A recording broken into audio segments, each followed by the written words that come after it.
Hello? Hi. Got another one for you. Okay, I'm ready for Trying to it. be consistent here. We have to do what we have to do. The year is 1974. We have a fella named Franklin Floyd, but today he's using an alias called Brandon Williams. He's at a North Carolina truck stop, and he happens to meet a woman named Sandra Frances Brandenburg. She's the mother of 4 children. Out of the 4 children, there are 2 different fathers. Suzanne Marie Savakis is from another husband, and the other 3, the remaining 3, are from the same father. Franklin Floyd and Sandra hit it off very well. Everything's like going so well that after a month of dating, they're like, let's get married.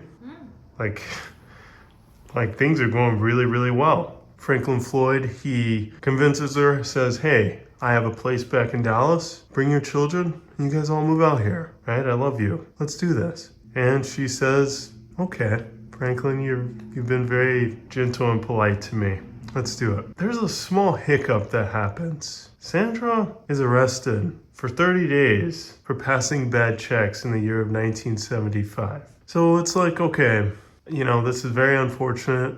I know we've just been married for about a year. I mean, you've gotten a little bit used to the children, but maybe not this used to them. But do you think while I'm in jail for this amount of time, you can kind of look after them? So Franklin's like, okay, that's fine. So the day she gets out, she goes back home. She's like, okay, I've been in touch with my husband. I've been in touch with my children.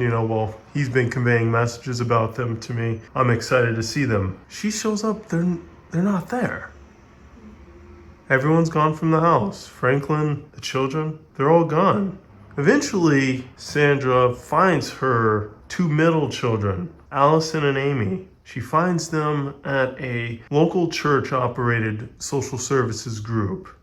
But she's like, I can't seem to locate Suzanne, my oldest daughter, or my very youngest, Philip. What did this man do? So she's like, all right, my first step's going to be going to the police, right? They're going to have to help me. So she runs in there, right? Okay, listen. I have an emergency going on right now. My oldest daughter and my youngest son, my only son, are missing, right? I married this guy by the name of Brandon Williams. That's my husband. I believe he took them. Okay, Sandra, I understand you're overwhelmed, but technically, since you're married to him, he's their stepfather, so therefore he has the legal right to take them. Oh my goodness. This is bad, right? So let's fast forward now. Franklin Floyd, as we knew him, Brandon Williams, he has these children, right? How old were the kids at that time? Suzanne at this age, 1974 or 1975 rather. It's most likely that Suzanne around this time is like 7 to 9 years old. I would say give or take that age gap or that age range. That's too young. Very, very young. Very young. And Philip?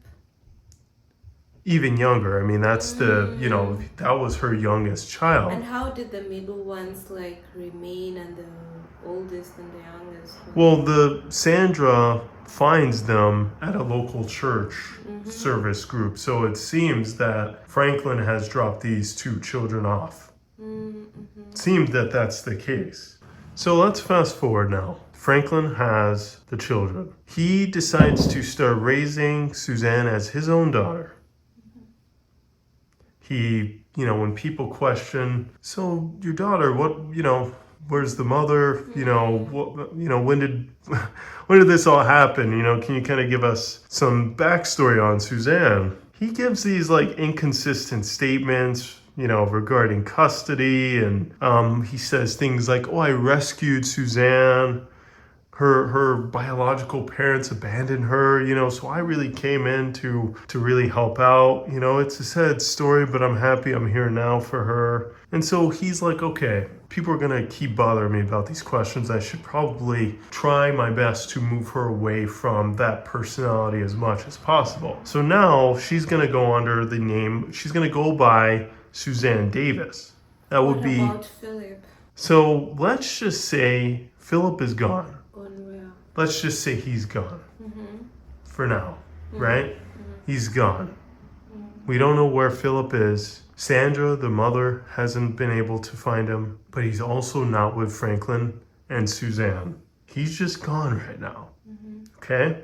But did she find this guy with the first child? We don't know, right? Because the cops Well, said we know. technically it's the dad. Right. Well, clearly, Franklin still has Suzanne in his possession, basically, but Sandra still is unable to find him. This is the 70s, right? They went to another state.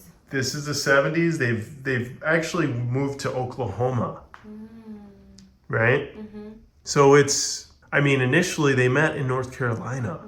Talking about that's pretty far from each other, or a decent amount of distance there. So time rolls by, right? And Suzanne's basically being raised by this man, Franklin, and she's been raised by him for this amount of time. Of course, you're gonna start actually buying into it a little bit, or at least he's brainwashing you well enough to where you buy into this. But, he's trying his hardest to keep this as much a secret, or at least be discreet as possible. So by the time she gets to high school, her name is now Sharon Marshall. She graduates under a different name. His name is Warren Marshall. She actually even does well in school. She gets a full ride scholarship to Georgia Tech, which is a very, very good school. She's about to study aerospace engineering, right? But hold on a second. Something's up.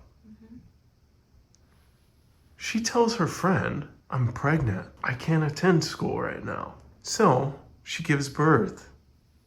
Franklin and her agree, though, that you know what? It's a little too soon. Let's place this baby up for adoption, right? Let's just place this baby up for adoption. So they're like, okay, let's go ahead and place it up for adoption and let's just move. So they move to Tampa, Florida. She begins to work as an exotic dancer here. Oh, yeah. But she becomes pregnant again. And now they decide, now's the time. Let's give birth. The kid's name, they decide to name the kid Anthony Michael Hughes. Kid's born in 1988. You keep saying they. So the father of the child. The stepfather of the child. The stepfather of Franklin, the child is Franklin the and father. Suzanne have a baby together.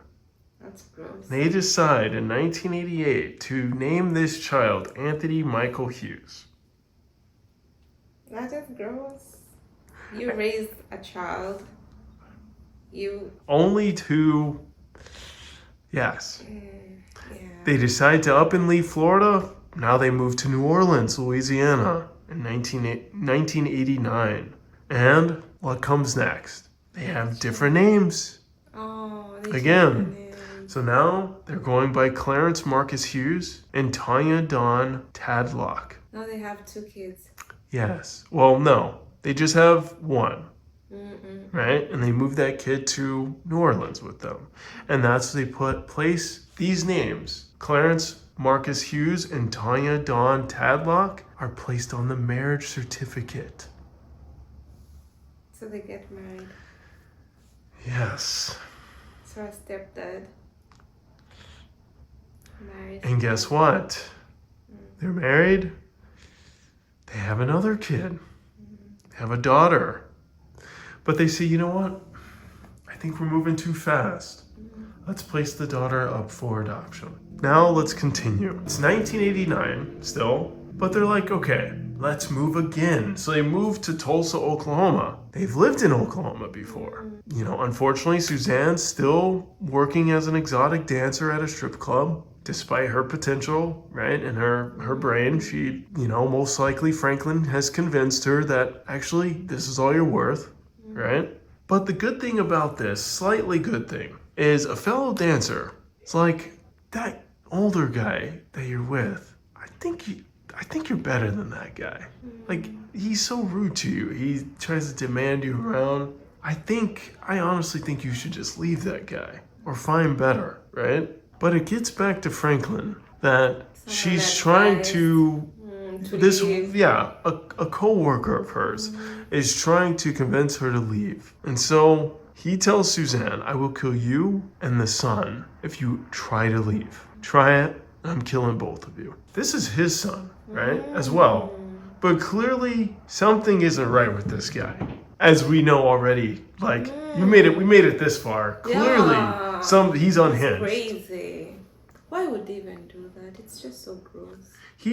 Franklin actually takes it a step further and joins a fraternal order of police. And that basically, it's like an organization that tries to help like law enforcement conditions, something of that nature, like helping law enforcement. Why would they even do that? Yes, I know. That's crazy. It's ridiculous. Yeah. But he basically uses that membership to convince her that if you ever tried to leave, I would find you anyway. So don't try to pull anything on me. Don't try it. Right? I can use my connections to track you down wherever you go. You will not be able to just go anywhere and disappear. I will use these connections against you. But Suzanne's like, no, I'm not okay here. So by the time it reaches April 1990, she meets a guy, a college student by the name of Kevin Brown. And Franklin has no clue of this guy, but she's been having a relationship with him. I think deep down inside, she realizes something isn't right with my life. These other people my age are not living the life that I'm living. Something is wrong here. So she meets this guy. Because this girl was brainwashed. She was young. She was brainwashed. She was a child. Yeah. Raised by this guy, only to be basically groomed as a wife, which is sickening and disgusting. So she meets this guy. He's normal. He's treating her like how she would be treated. They're both similar ages. So she's like, let's run away. I told you about how my home life is. Come on, you, my son, let's just go, right?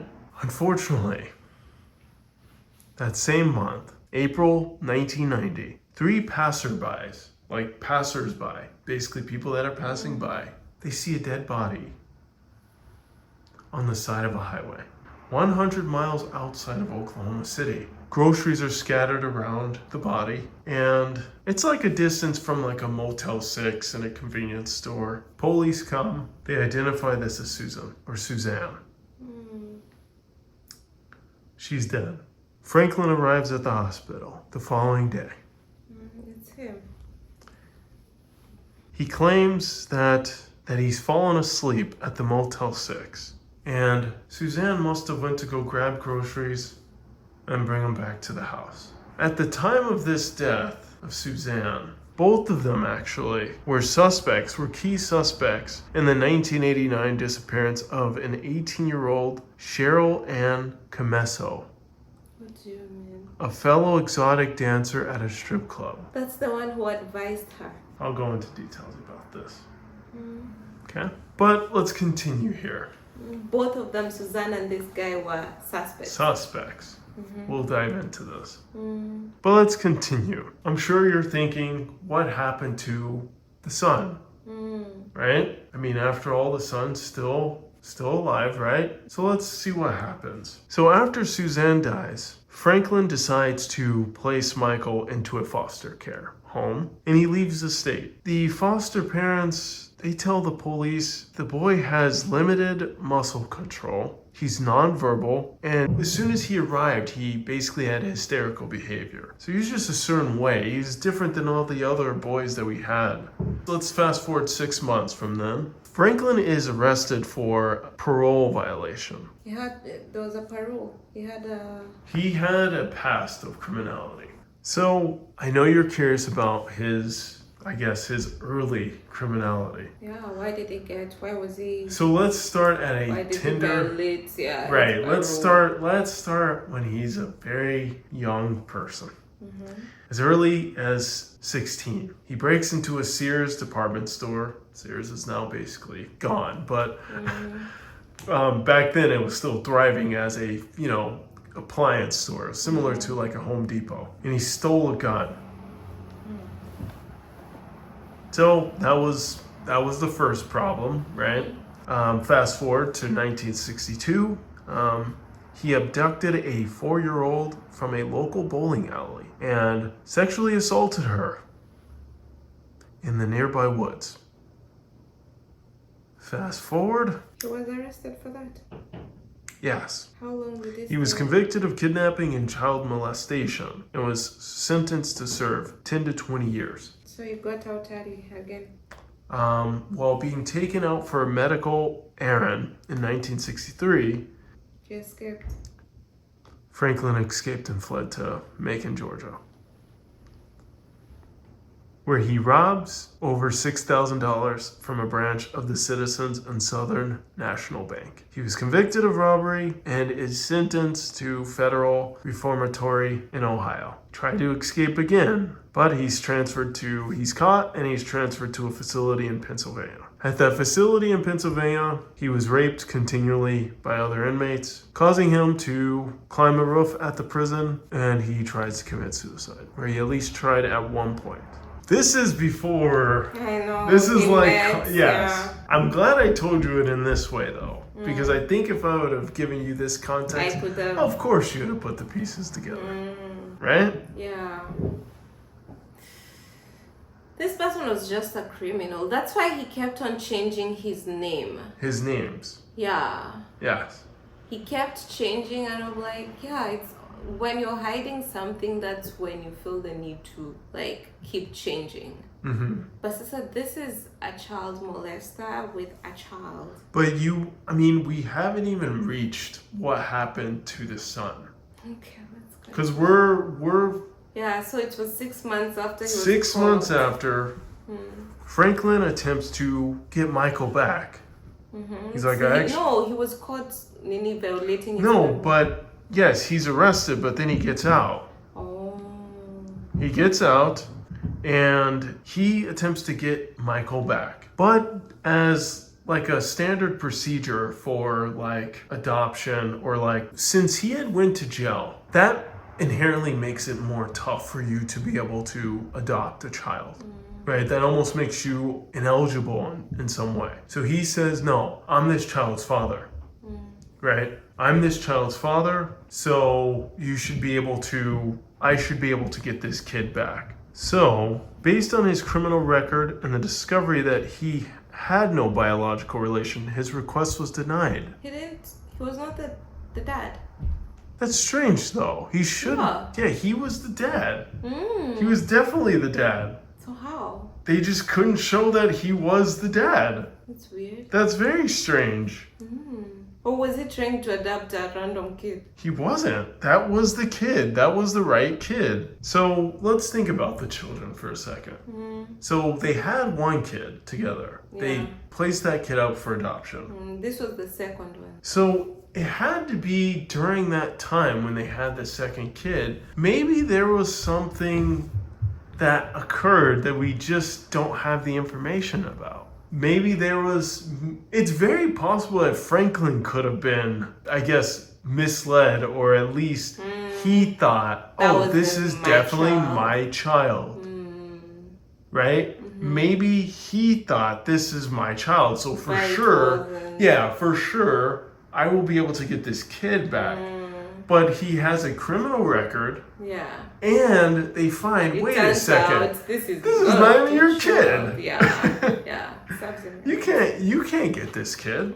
This is not yours. Let's fast forward September 12th, 1994. Michael, it's safe to say it wasn't very clear if he's been adopted, but he's able to start school now. So he's placed into an elementary school, still in Oklahoma. Franklin, he hasn't forgotten about this kid. So he goes to the school, he has a gun, and points it at the principal. Take me to this child's class right now.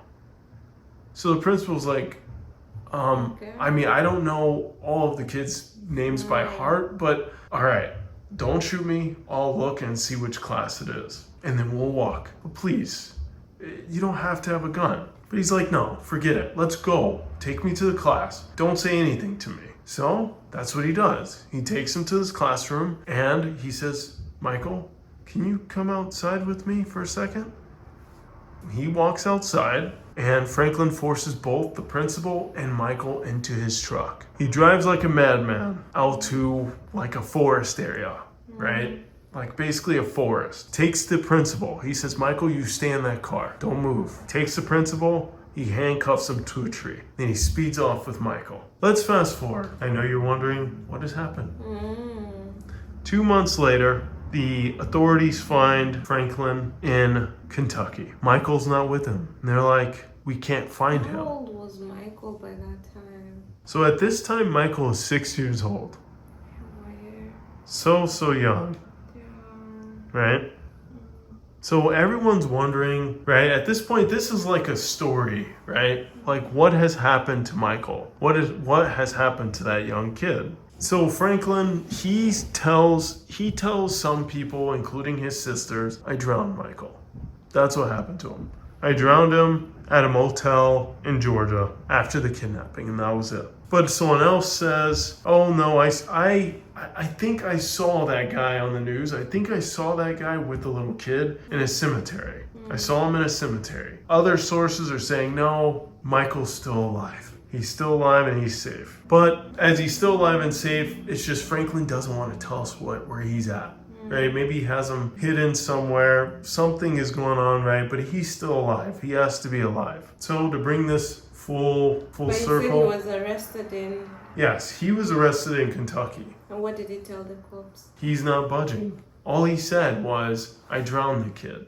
Right? He even told his sisters, I drowned this kid. But there's no evidence of showing this. There's no kind of, all right, yes, we can stamp and say Michael was killed by drowning, right? We can't even say that. But let's fast forward. In a 2015 interview with the FBI, Franklin Floyd finally admits to killing Michael the same day that he abducted him. He shot him twice in the back of the head. Why? Because he's crazy. He said that he just felt like killing him because he was not his child or what? I think he's just unhinged. He was arrested for life. Because if he gave that interview in 2015, that means that he was in jail, his prison that whole time. Oh, I'm going to continue here. Yeah. So, in order for me to piece together his sentencing, let's backtrack to when that exotic dancer, remember, had passed away. Let's kind of cover that story a little bit because that leads into this sentencing as well. So her name is Cheryl Ann Camiso. She disappears in 1989, right? And it's basically left unsolved for a while until they find there's skeletal remains that are found in 1995. And basically they don't know who this is initially when they find these bones. So they just call her Jane Doe, just like a basic generic name so that they can start working on this. So everyone knows who we're identifying here. And they hire archaeologists to basically try to help with, because they're really good at examining bones. Exactly. Analyzing bones and so forth. So they come to the conclusion that we can't piece together who this is, but we can say that this person didn't just die a, random death. This person was beaten and took 2 gunshots in the head. We can see this with the bones. And remember, Franklin Floyd and Suzanne Savakis were the people that were primarily being suspected of this, right? Because other workers witnessed an argument going on between Franklin and Camiso. So they were like, that guy, he got a little too upset with her to the point that we thought he was going to hurt her at that club, right? We thought something was up. So that's why, we think it's them. So Franklin accused Camiso, or Cheryl Ann, of reporting Suzanne for misstating her income. So Suzanne basically lost her government benefits at this point. So he was upset. He's like, what are you doing? Why are you This government benefits, they're helping me as well. You're Exactly. messing with our money. You're messing with our income. Yes, that's how that basically led to, one thing led to another, in other words, right? Someone else reported that Franklin Floyd did punch her in the face at that club.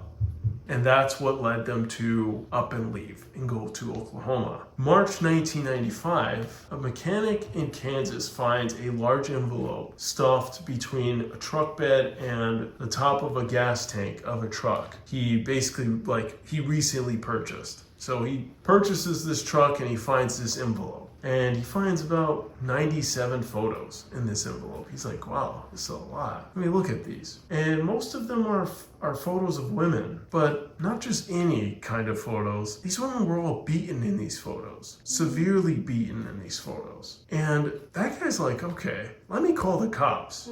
So he calls the cops, and the cops piece it together. This belonged to Franklin Floyd. He stole it in Oklahoma and abandoned it in Texas the following month. And they looked at these photos and they started looking at the photos of Cheryl Ann. They're thinking this is the same person. And they even have a medical examiner look at these. And yes, everything's checking out. It's like, yes, this is the same person. So we do believe Franklin Floyd killed this woman. And many of the photos contain images of furniture and other belongings that were identified as Franklin Floyd's. Because his trailer, I kind of skipped over this a little bit, but after when she went missing, Franklin Floyd's trailer was burned. So everything was... He wanted so he tried to get away. Yeah, he tried to get away. And it's unfortunate because, right, we don't really know the definite death of Suzanne. Obviously, I'm pointing at Franklin. Of course. Same obviously. Same but it's just so sad that we don't actually know what. We don't really know. Like, it's not stamped. Yes, this is what happened. Right? So, before I go into the sentencing, actually, let's stick on the photos for a second. And I think this is a sad part to read. But some of the photos, because Franklin was taking care of Suzanne when she was little, some of these photos also showed from an early age that Suzanne was basically forced to do explicit things. Certain posing, just very explicit, horrible things. Just shows you how long and terrible this abuse was going on. And even she picked up on that, and that's why she tried to leave. So by 2001, Franklin Floyd is brought forth for trial for the death of Cheryl Ann Camiso, for the murder, I should say. The judge tries to rule him incompetent to stand trial, though, and says, no, you need to undergo a mental evaluation to see if you can actually stand trial. But Franklin's like, no, I'm okay. I don't want to undergo that evaluation. I'm fine. I'm perfectly fine. And several months later, another judge says, you know what? They reversed that decision, says, yes, you are fine to stand trial. And as a result, he was convicted of first-degree murder and sentenced to death. Sounds right. January 23rd, 2023, at the age of 79, Franklin Floyd dies of natural causes. When? February? January 23rd, 2023. He dies at 79 years old from natural causes as he's waiting death row, or his death sentence, basically. Serves him right. And the mom of Suzanne finally knew what happened to the child. There was actually a Netflix documentary about this. Sandra, the mother, actually said there was a different beginning to this story. She didn't say that they met at a truck stop. She said they met at a church, and she was crying, and Franklin approached her at the church, and he asked, "What's wrong?" I think even those bad checks that she was detained for having, probably it's from Franklin. You think so? Yeah, it wasn't her really, probably. Well, this is what she says, right? Mm. She says she was crying, and Franklin approached her, and he basically says, well, what's wrong? She says, well, I'm afraid of losing my children. I'm at risk of losing my children. Franklin agreed to then marry her and be the father of the children, which is... This lady put the kids in danger. She did. You can't just get on with that stranger. Because he's practically a stranger. Yes. 1 month that someone just told you. Oh. And it's sad because 2 of her children were sacrificed because of that. One we don't even know where they disappeared to. And the other one died. No, we do know. The boy. Yes. So you said that the younger child disappeared. So he did, right? His whereabouts were unknown for a very, very long time, and that's why I did tell you to hold off. It wasn't until 2019 where a man came forward saying, you know what? I actually think that's my mom. I think this is my mom. And he took a DNA test and he confirmed Sandra was his mother. So where was he? What happened to him? Where was he taken to another? He was alive, but he was privately adopted in North Carolina shortly after when he was born. What do you mean, shortly after he was born? What do you mean? Because he went with a 7-year-old and this other younger one, the firstborn and the younger one. Yes, but he was the youngest of them all. Yeah, but you can't say shortly after he was born. So he took the children, dropped the 2 middle sisters off. Then he dropped it seems that he just dropped Philip off at another place, like at another adoption, basically another foster home. And so with him being such a young baby, he was adopted shortly after that, like shortly after when he was dropped off in North Carolina. Okay, all right. Right? But how did that kid say, oh, I think this is my mom? How did he come around to it? Yeah, he was young. He was a baby practically. You can't say, oh, I think. No, it's not that. All right, so I don't think he just came to a random, I don't think these are my real parents. Of course, as he's gotten older, his parents, his adopted parents, heard about this story, right?